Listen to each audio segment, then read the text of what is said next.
think if we do a good job educating people where we are, motivate them to take advantage of the technology, the internet, to drive them to the website, if they feel like I do, and many of you in this room, that the time has come, we don't need to wait any longer. We've got to take an active role in being part of the solution and empower everyday people that have lost loved ones or dealing with it themselves, that we can do more. And then we're going to bring our governmental leaders, our doctors, our researchers together. We're going to try to hold 8 other of these congressional cancer summits during 2011. And we're going to hold the 10th one in Washington, D.C. in January of 2012. And if we have done our homework, I think we'll have taken a major step in providing the resources and the commitment to have a coordinated effort where the right hand knows what the left hand is doing, where people can talk to each other. As it says in this chart, there's no limit to what we can accomplish, as long as it doesn't matter who gets the credit. And I truly believe that. And that's been something I have in every office at Camp Good Days. And I first saw it when I was out at the Hutchinson Bone Marrow Transplant Center, where written in the atrium on wood was this. And it made a big impression on me. I think we can solve a lot of things if we put our egos aside. This isn't a Republican issue, a Democrat issue, a liberal issue, a conservative issue, and yes, even a Tea Party issue. It's a people issue.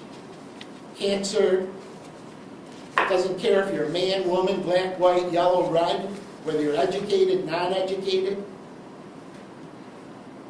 It's an equal opportunity disease. And everybody has felt that impact.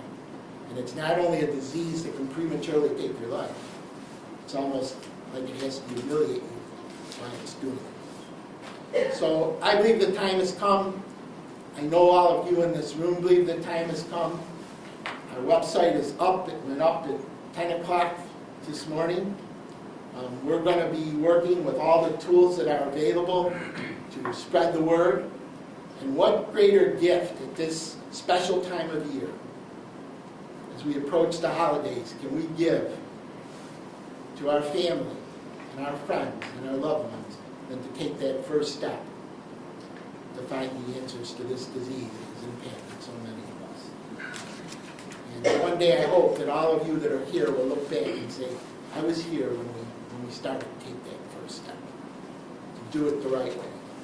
And we're going to use the tools that are available to help spread that word. The first challenge is we want to get about 1.5 million people that feel like we do. They're willing to come and sign up to be part of it, to share their stories, their ideas, and build it from the ground up. Because that's where things happen. They happen from the ground up.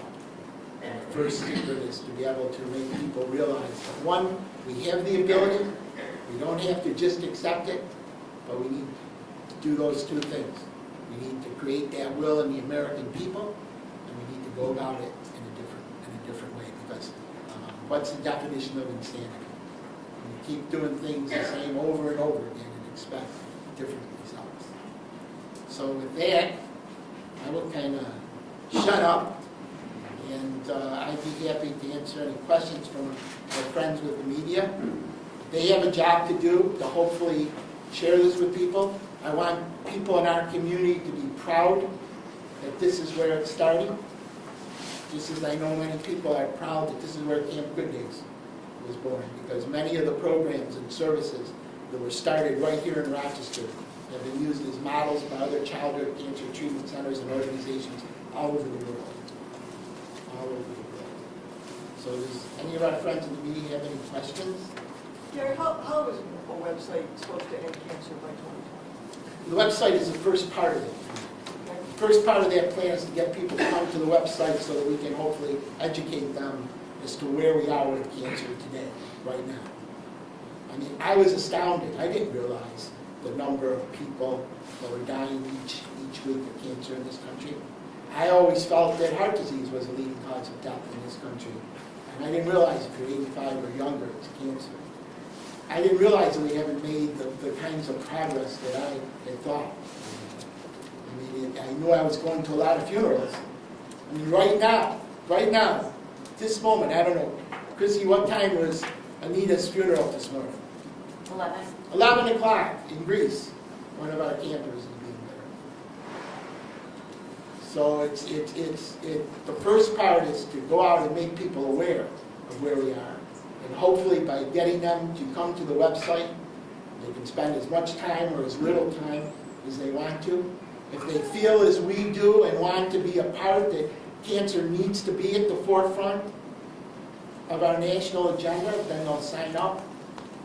In the meantime, we have friends, people, the new elected congressman in the 29th district, Tom Reed, Louise Slaughter, and people who are there, Republican, Democrat, who are committed to helping us to put these congressional cancer summits together.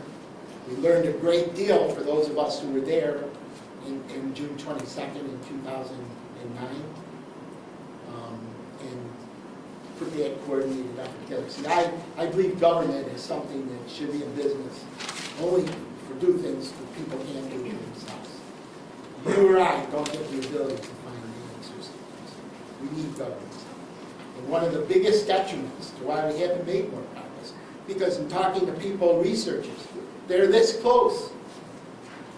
They haven't been able to secure the adequate funding.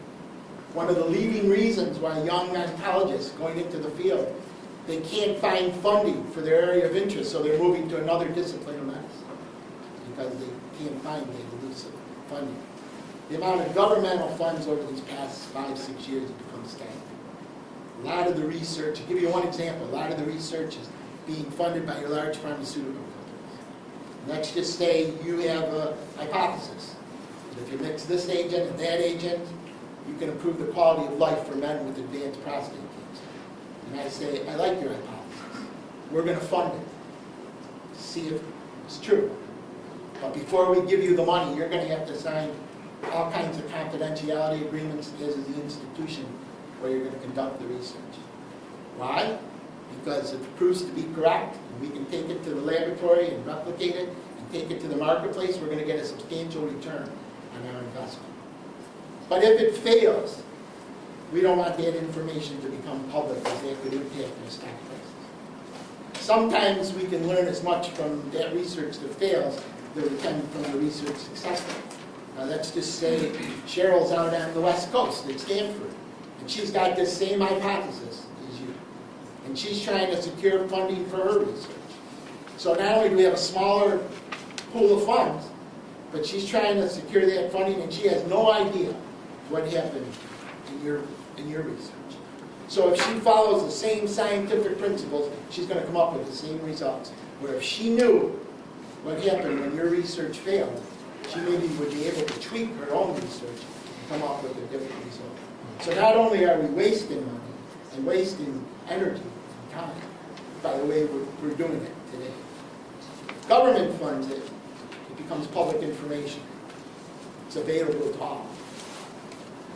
And like I said, sometimes we can learn a lot more from the research that fails than the research that even succeeds. So beyond the website, what are the specific initiatives that you're going to be calling for? It sounds like government funding of research is one of those. Absolutely one of them. Government funding, having people, we need to create better awareness and educate the general public the importance of clinical trials.